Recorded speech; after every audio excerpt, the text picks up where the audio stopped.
ပန်စရာတွေတစ်ခါတည်းအမှလဲမဖိတ်ခေါ်ပဲရောက်လာပျော်ရွှင်စရာများခိုးယူ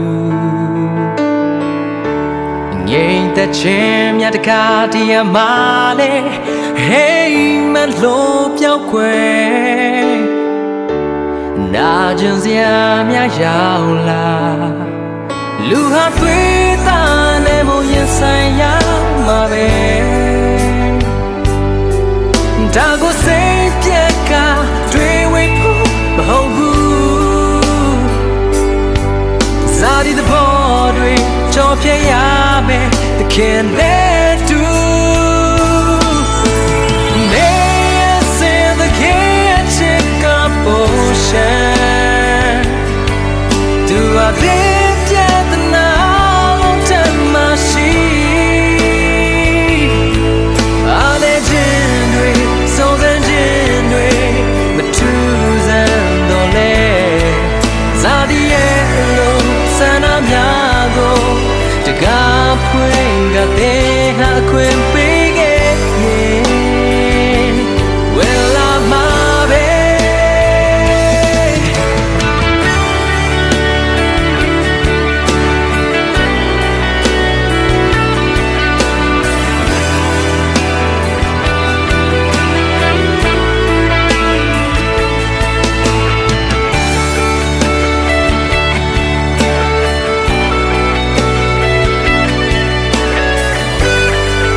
တစ်ခါတည်းအမှ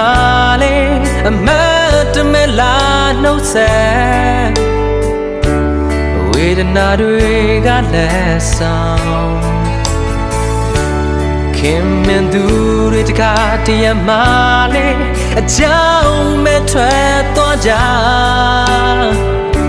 အဖြေကိုရှာရင်မော်နေလူဟာတွေ့တာနဲ့မို့ရင်ဆိုင်ရမှာပဲဒါကိုစိတ်ပြက်ကတွေ့